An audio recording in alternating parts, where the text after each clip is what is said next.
Welcome to another episode of Jacob's Weekend Cooks. Today we're cooking up 3 USDA Select Steaks. And you're probably thinking to yourself, Jacob, what did you just say? And yes, I said it. 3 USDA Select, S-E-L-E-C-T steaks.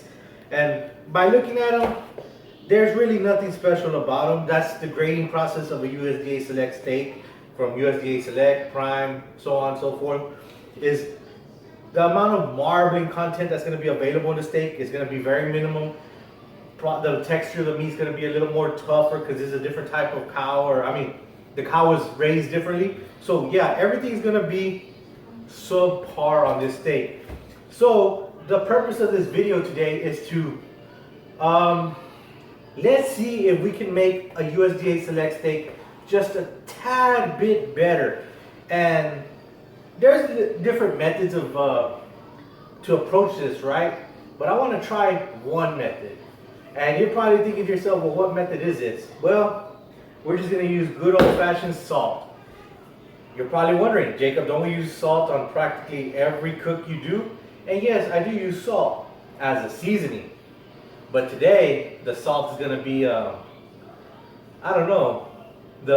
tenderizer, improvenizer, flavorizer is going to be something different. I'm going to use the salt differently. So first things first is I'm going to get these out of the package, clean off any little bits, rinse them off like I always do because sometimes they might have bone fragments or whatnot. And then I'll get them on a pan. And mind you, I got 3. So I got one for experiment, one for a regular cook, and then one for my wife because you know she's going to be hungry. So anyways, I'm going to do my thing right quick and I'll come back right here. Alright, here's the money shot of the steaks, and the color right now is kind of washed out because my highs are messed up and my lows and whatnot. I'm not really a photographer, I don't know what I'm talking about. But anyways, here's what we're working with. You can see it's got some marbling in the fat cap. In fact, this is probably from the rear section or front section. I really don't know, I'm not a professional. So anyways, you can tell it's not that great of a looking steak. Of course, it's a USDA Select steak, but this is what's available to most people in their general supermarkets wherever they may live. So why not try to make it just a hair better than what you can get at a typical store? So that's where this experiment comes into play.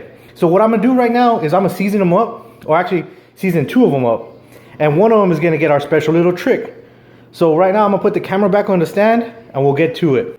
Alright, we already got the camera situated. I'm back on this side, and no, I'm not the Flash. I can't do this that quick. But anyways, we're going to season these steaks like we always do. We're going to stick to the big 3, which is going to be salt, garlic, and black pepper. Doesn't have to be in that order. It could be in any order, as long as it's the 3 and they're equal parts. So first things first, we're going to season up 2 of these steaks. I'm going to use this one as our test subject just because it's the one that's kind of the oddball. It has less marbling inside the fat cap, the ribeye cap. So if anything, this one would benefit most from this experiment. So what we're gonna do first things first, season these 2, and then we'll do this little experiment on this one. Okay, we already got the steak seasoned up, and obviously on a steak, you're not gonna season it like you would a brisket, heavy and hardcore. We're gonna lighten up on that seasoning, especially the salt, because you can always add more salt, you just can't take it away. So with that being said, I already got these 2 seasoned up. It might not look like much on the camera, maybe the lighting is bad, but to me, this is the exact amount I need on these steaks. Okay, now for steak number C, letter 3, oh man, I got it backward. For steak number 3, letter C, we're gonna do our little experiment. And this is going to be the hard part for you, the home viewer, to understand. But it's going to look crazy. That's all I got to say. It's going to look crazy. In fact, let me make a little room here. These 2 can actually sit next to each other, since we know those are the 2 that are getting regular cook. Okay, first things first. What you got to do is layer on the salt.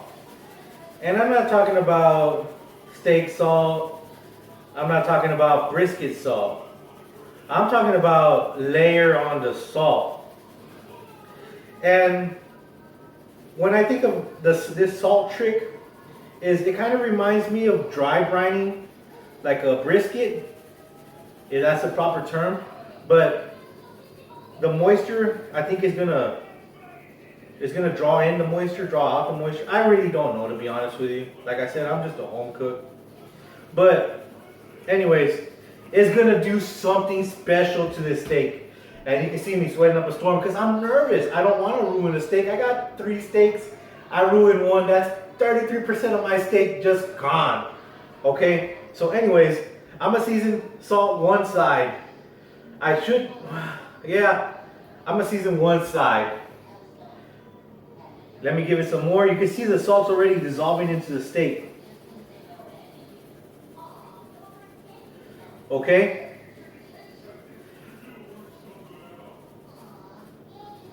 That's plenty of salt there. Now here's the hard part. We got to leave these steaks inside the refrigerator for about an hour. We'll leave it for an hour. Once that hour has elapsed, what we'll do is we'll bring the steak out, rinse off the salt, and then season it as usual. So just give it a couple minutes. In your time, it'll probably be a couple seconds. Let me wipe this sweat off my face because I am really nervous about this. And we'll come back here in a little bit. Okay, we already got the steaks. They've been sitting in the fridge for about an hour. On the right hand side are the steaks that got their typical seasoning, salt, pepper, and garlic. You can see that the salt kind of absorbed into the meat, and the meat kind of looks, I guess, moist is the word. Okay, on the one that we did that little salt experiment, the salt trick, the moisture, I guess, came up into the salt. I guess the salt is I don't know, maybe reverse osmosis. I remember something like that. It's cool.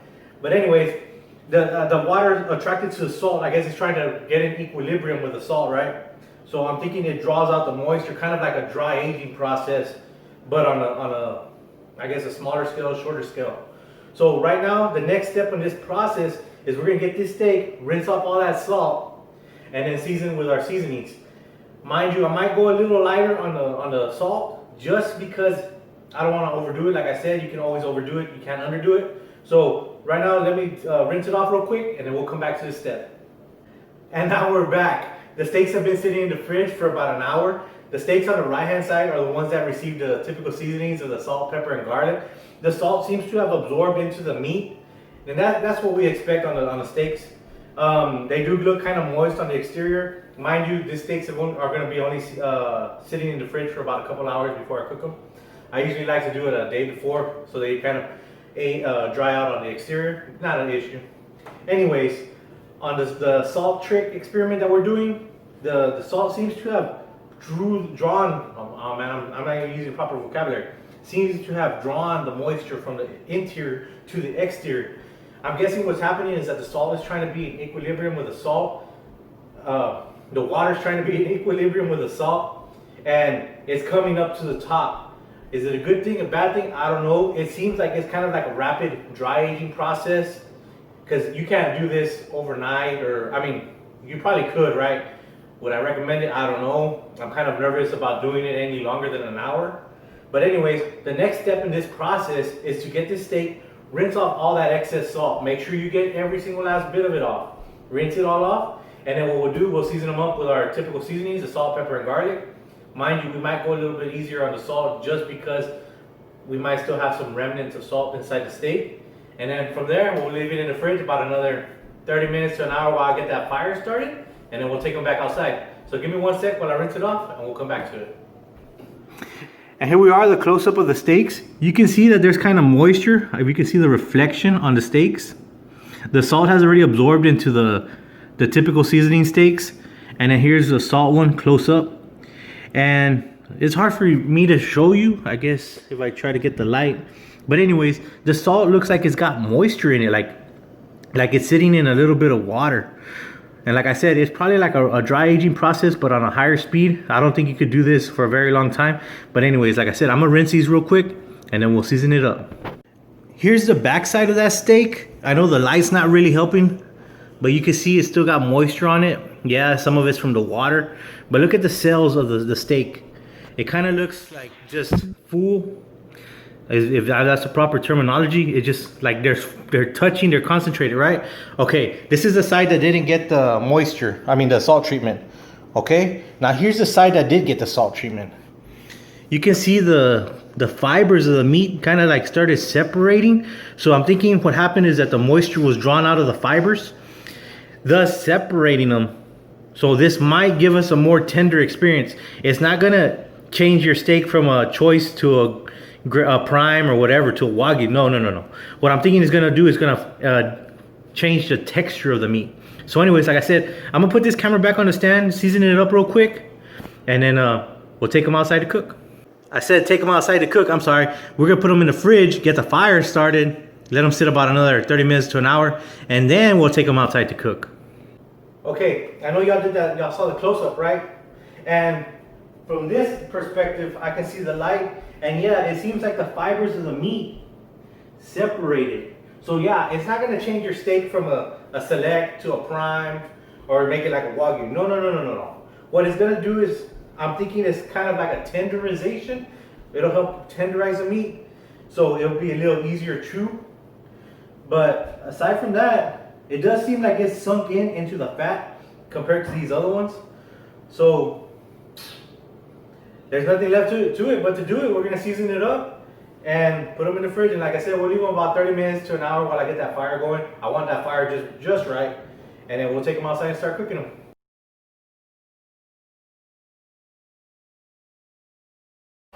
We already got our fire. I put another log, so right now I'm letting it kind of burn off. But anyways, our temp's around 250 to about 300. Got our potatoes in the pit. Got some bacon. I threw some seasoning on there just to give it a little different flavor. As for right now, I'm gonna let those cook off a little bit, and then we'll bring them steaks outside. The bacon's already done. We already got it inside the house. Our pit's running at a temp of about 300 more or less. I closed the firebox in, let the heat get up because I got some potatoes still cooking. Anyways, now we're gonna throw these steaks on the grill, and all we're gonna do is a reverse sear like we always do. So I'm gonna throw them on, we'll let it do its thing, do some sear, probably shoot some B-roll on the sear, and then we'll take them inside and we'll do the comparison.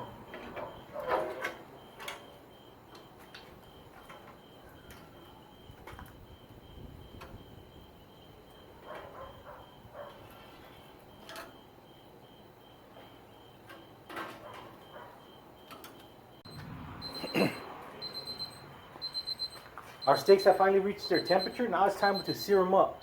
And there's nothing special I'm gonna do. I'm just gonna open up my firebox, put a grill in there, and then sear them up. Our grill's already inside. I forgot my firebox is actually a little bit smaller. The original grates I had for this firebox, I lost them a long time ago.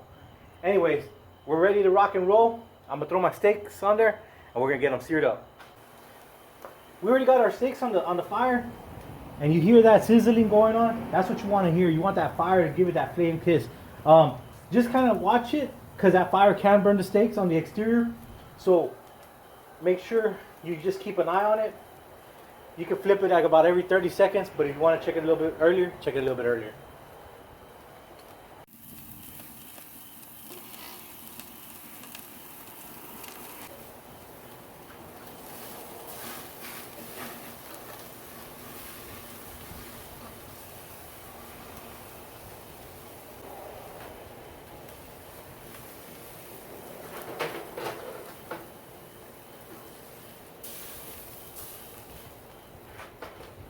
Time for our special steak.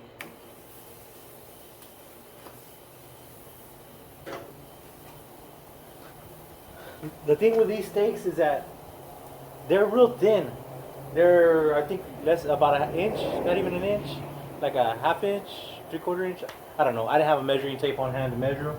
So anyways, they're thinner than our typical steaks. Mind you, they are value choice or whatever.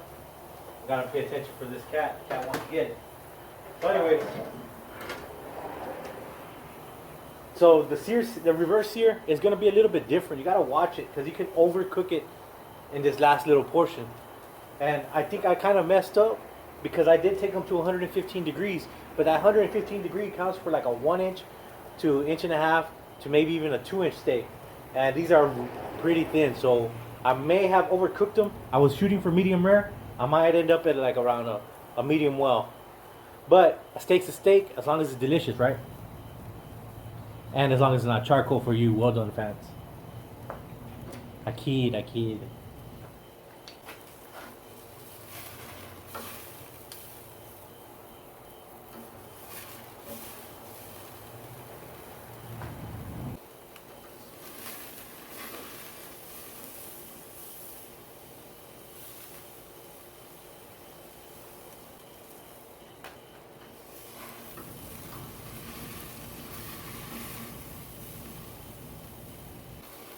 Okay, you see how it's starting to flare up? We're gonna catch fire. I think it's time to get this steak off the grill. Oh yeah, look at that. Kind of turned into a little bowl. That's fine. Like I said, I'm not winning no competitions here. I'm gonna get this grate out of here so I can close up this fire, and then we'll take everything inside. Here's the steaks in all their glory. And right now I got them on a cutting board. Oh, I forgot to tell y'all. This is the steak that we did the little trick on. So anyways, like I said, we got them all three on a cutting board. And I'm gonna do a little scientific, not scientific test as to see how much of a difference the trick did to the steak in terms of cutting it with a knife. Okay, we already got our steaks inside. Here's the scientific portion of the test of the steaks. And really, it's not really scientific, but it's as scientific as I can get without busting out specialized tools and all that. All I'm really gonna do is grab my brisket slicer. Mind you, this is 12 inches long, and just drag it across. I'm gonna try to hold it as level and close to the steak as possible. So if it goes all the way through the steak, which I'm just gonna let the weight of the knife rest on the steak and just drag it through. If it cuts all the way through, then okay, it's tender. If it doesn't cut all the way through, then it's still rough. If it cuts all the way through on both steaks, then I guess the only next thing would be to try it and eat it. So first things first, we're gonna do the regular steaks.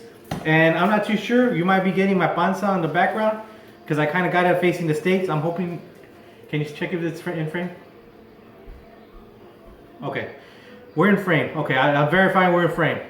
Okay, what I'm gonna do is I'm gonna drag it from front to back, or in my case it'd be back to front or whatever. Anyways, first things first, here's regular steak, typical cut. Hold it in your hands without being scared. I don't have my glove on, and we're just gonna see what it does. Okay, that's the weight of the knife. Okay, that's it, right? Weight of the knife, it didn't do nothing. On the steak that we did the seasoning to, they did about the same, okay? It did get a better bite right here, but I think that might have been the way I was holding the knife. But we're both cutting into the ribeye cap. This one did seem a little bit tender. So the next test, if you can cut it with a fork, right? You've heard that saying. And this is the ribeye cap. You can press it with a fork. Yeah, okay. Let's see the ribeye cap on the seasoned one. Okay, it did compress a lot easier, but it did not cut. So it's a little bit, I guess, easier to cut. Now let's stick the fork in it. Okay. It seems like it is. It's just normal, like you can get a good bite. Oh yeah, man, it feels like there's almost no resistance on this one. But mind you, it might be the difference in where the ribeye were cut. So the next test is gonna be the best test. It's just my favorite test. I'm gonna cut a piece of both of them, and I'm gonna put them head to head in the challenge of a lifetime. Anyways, I'm gonna chop them up, put them on a plate, and then I'll show you here in a little bit. Now it's time to feast. Check out this spread. I got a big old baked potato with smoked bacon, cheese, all the fixings, sour cream. But that's not the star of the show. The star of the show is gonna be the steaks. And I got steak, the control steak, and the experiment steak. And okay, like I told you outside, I was worried that I overcooked it. And yeah, I'm looking at it. It's more of a medium well than more of a medium actually than a medium rare. Yeah, on both of them. So yeah, I overcooked them. Mind you, you got to take into account how thick the steaks are, so you got to make your adjustments from there. But that's not the issue. The food looks good, it smells good, nothing's burnt, nothing's lingering in the air saying, hey, hold on. So without further ado, I'm gonna get cutting into this steak. First off, we're gonna start off with a ribeye cap. And yeah, you're supposed to leave the ribeye cap for last. The best for last, right? But I say, why not start off with the best? Okay. First things first, we're gonna go with the control. It looks good.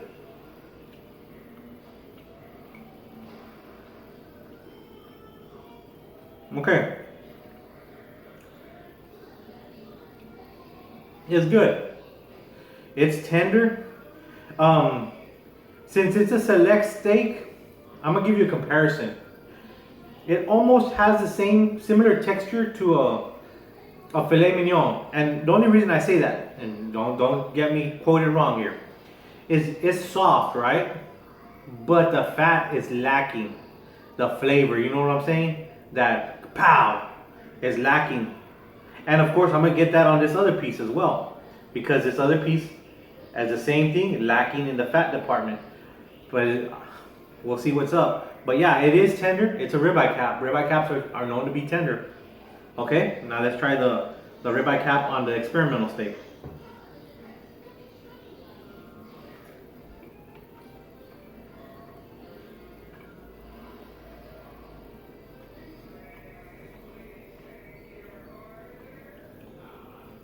Okay, on the experimental steak, the ribeye cap is tender, but it seems to be juicier.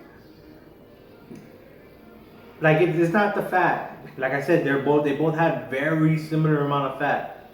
Okay, I can tell you that for sure though. On the experimental steak, it is saltier, and yeah, it is a little bit saltier than the regular steak. But it does seem like it retained more fluids than the regular steak. And I'm wondering if that has something to do with the salt. But, okay, we're done with the cap. The cap is it. Time to move on to the ribeye center. Okay, that's where you find out what kind of steak this really is.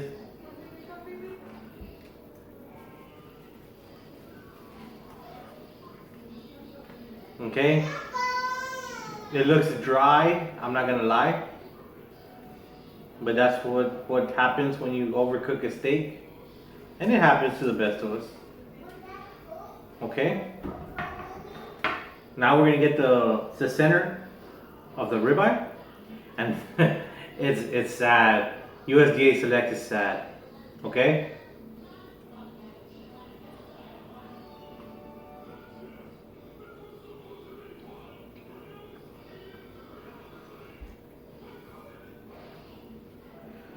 Okay. It was tender, right? Now, okay, don't misconstrue my words again. It was tender, but it was bland.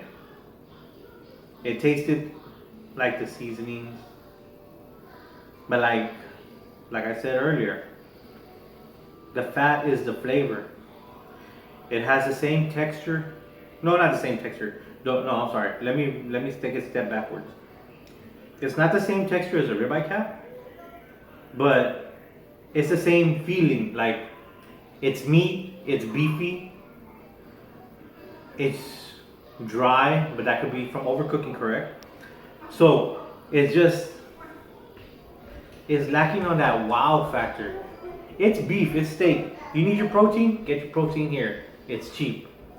But yeah, it just, if I had to do something with a typical steak, turn it to tacos. Tacos, throw a ton of cheese on there, hot sauce, avocado, all that good yum yum, and then take it from there. But yeah, that's the regular group, and that's using the big three. So that has a lot to say.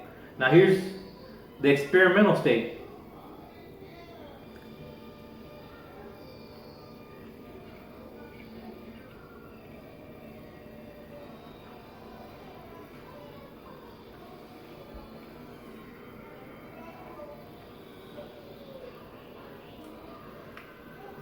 Okay.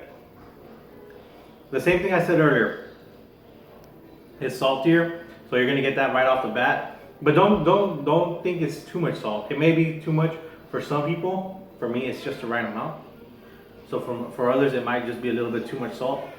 But it does seem like it stayed moisture? No.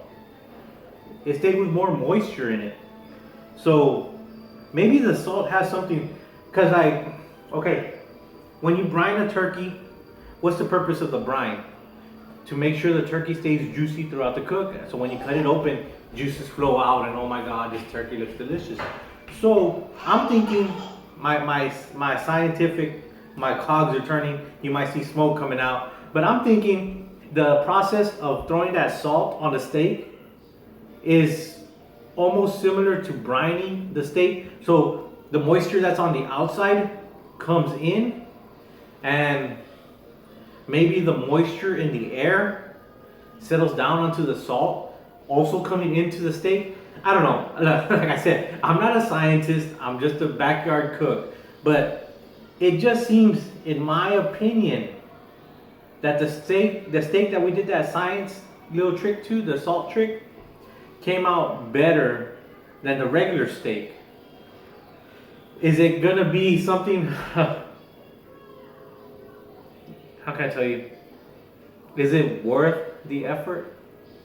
I'm gonna be blunt. No, it's not. If you're gonna want a better steak than this, spend that extra buck and get a choice steak or something with more marbling. You can work as much magic as you want on this cut of meat, but I don't think you could save it properly.